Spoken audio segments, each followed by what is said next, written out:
Steve, let me ask you about the iPhone and the Zune, if I may. The Zune was getting some traction, then Steve Jobs goes to Macworld and he pulls out this iPhone. What was your first reaction when you saw that? $500 fully subsidized with a plan? I said, that is the most expensive phone in the world, and it doesn't appeal to business customers because it doesn't have a keyboard, which makes it not a very good email machine. Now, it may sell very well or not. We have our strategy. We've got great Windows mobile devices in the market today. You can get a Motorola Q phone now for $99. It's a very capable machine. It'll do music. It'll do internet. It'll do email. It'll do instant messaging. So I kind of look at that and I say, well, I like our strategy. I like it a lot. Microsoft has long been recognized as a software giant, dominating markets with its operating systems, productivity suites, and cloud services. However, the company's track record with hardware is far less stellar. From ill-fated devices like the Zune music player and the Windows Phone to ongoing struggles with its Xbox consoles, Microsoft has often failed to achieve the same seamless integration of design, functionality, and user satisfaction that it has managed in the software realm. This discrepancy between hardware aspirations and consumer reception raises important questions about Microsoft's approach, priorities, and product strategies. One significant issue is Microsoft's historically inconsistent vision for its hardware products. While the company thrives on long-term software roadmaps, it has frequently lacked a clear and sustained direction when entering the hardware arena. Many of its devices, such as the Zune or the Band fitness tracker, seemed to be attempts to capture market share without a strong underlying vision guiding their design and development. Without a steady, compelling narrative and purpose, these products struggled to carve out a meaningful identity and failed to resonate with consumers who were already spoiled for choice by companies renowned for hardware design, like Apple and Samsung. Another important factor is the integration gap between Microsoft's software ecosystem and its hardware products. Microsoft's core competency is undeniably in software, and it often attempts to leverage that strength to sell hardware. But while the idea of a unified ecosystem sounds promising, Microsoft's devices historically haven't delivered seamless synergy between form and function. For example, Windows-based tablets and phones often felt like desktop experiences clumsily transplanted onto smaller screens. Instead of designing hardware and software in parallel, Microsoft tended to retrofit its well-established software paradigms onto ill-suited form factors, resulting in products that felt awkward and unrefined.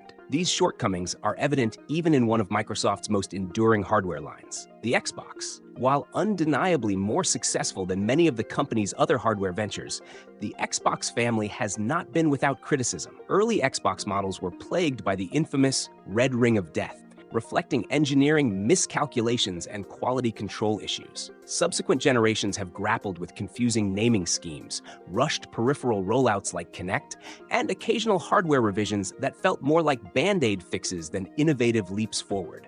Although Xbox has come a long way, it still highlights how Microsoft's hardware approach often involves trial and error rather than a consistent, tightly controlled design philosophy. In the end, Microsoft's struggles with hardware can be traced back to a fundamental mismatch between its strengths as a software innovator and the demands of producing great consumer electronics. Crafting successful hardware requires not only engineering prowess, but also a clear vision, a deep understanding of consumer needs, and an unwavering commitment to cohesive design. Until Microsoft addresses these issues, ensuring that hardware products aren't just afterthoughts or market experiments, it will continue to lag behind competitors who have mastered the delicate art of turning technology into truly beloved devices. TV experience. TV.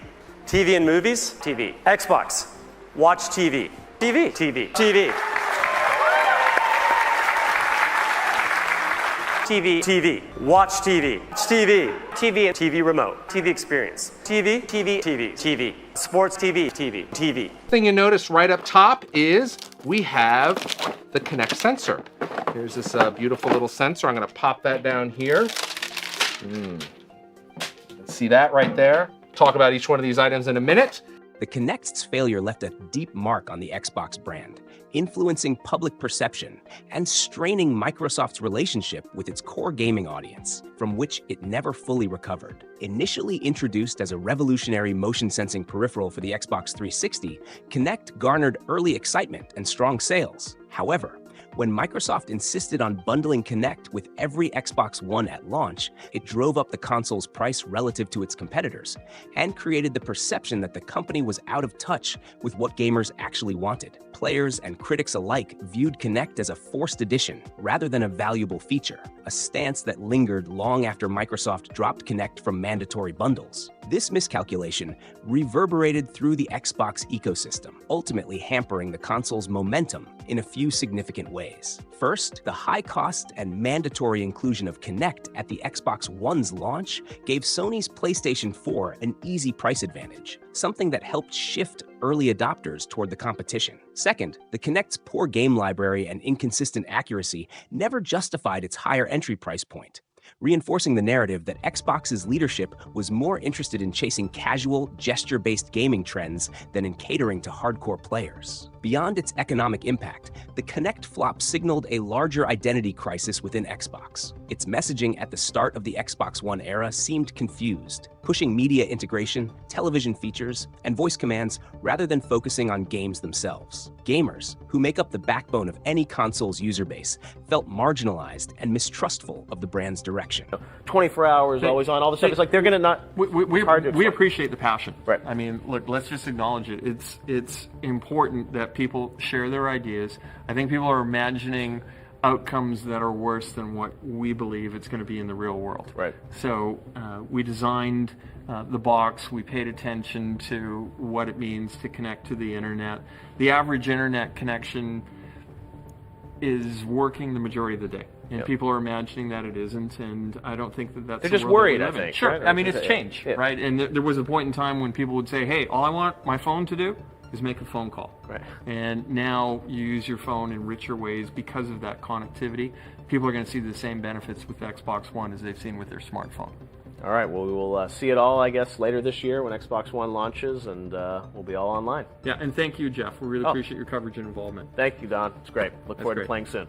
Although Microsoft eventually course-corrected and emphasizing traditional gaming experiences, the peripheral's legacy persisted. It helped reinforce a narrative that Microsoft's hardware and strategy decisions were reactive rather than visionary. When combined with stiff competition and Microsoft's broader struggles to define the Xbox brand, Kinect's baggage lingered. Today, while Xbox has made significant strides in areas like backward compatibility, Game Pass, and cloud gaming, its overall identity and market standing still reflect the lingering consequences of a costly hardware misstep that took too long to recognize and rectify. If the Xbox brand were to completely fail, leaving Sony as the sole dominant player in the traditional console gaming market, the implications could be far-reaching and largely detrimental to consumers, developers, and even to Sony itself. Competition, after all, is a cornerstone of innovation, quality, and fair pricing. When one company has little reason to worry about rivals, it often loses the incentive to push forward on cutting-edge features, new services, or improved support. This stagnation can result in less experimentation with hardware performance, fewer customer-friendly policies, and a reduction in the overall quality of the gaming experience. For consumers, a Sony monopoly in the console space could translate into higher prices for consoles, games, and subscription services. Without the Xbox platform driving Microsoft to undercut prices or bundle attractive services like Game Pass, Sony might feel less pressure to maintain competitive value. Exclusive titles could remain expensive longer, and sales or discount periods might become less frequent. Customer service practices, digital rights management policies, and lenient refund processes are all more favorably shaped when there is another major competitor nipping at Sony's heels. The PlayStation 5 Pro's $700 price point and the exclusion of a disk drive are influenced by several factors, including Sony's current market dominance and strategic decisions. Analysts suggest that the lack of direct competition, particularly from Microsoft, has allowed Sony to set higher prices to protect its profit margins. Historically, mid-generation console upgrades like the PS4 Pro were priced more competitively, partly due to the presence of rival offerings such as Microsoft's Xbox One X.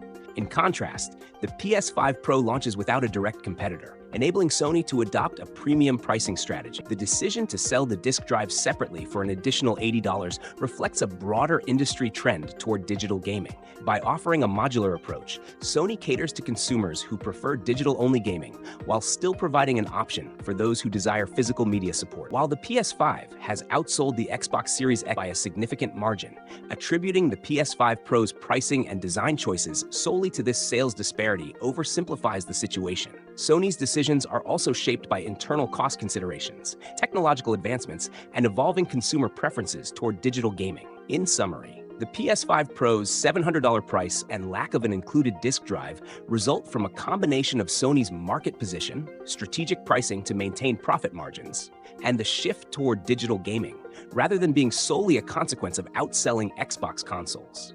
Stop the cap. Stop the cap right now. Stop the cap. No bullshit, bro.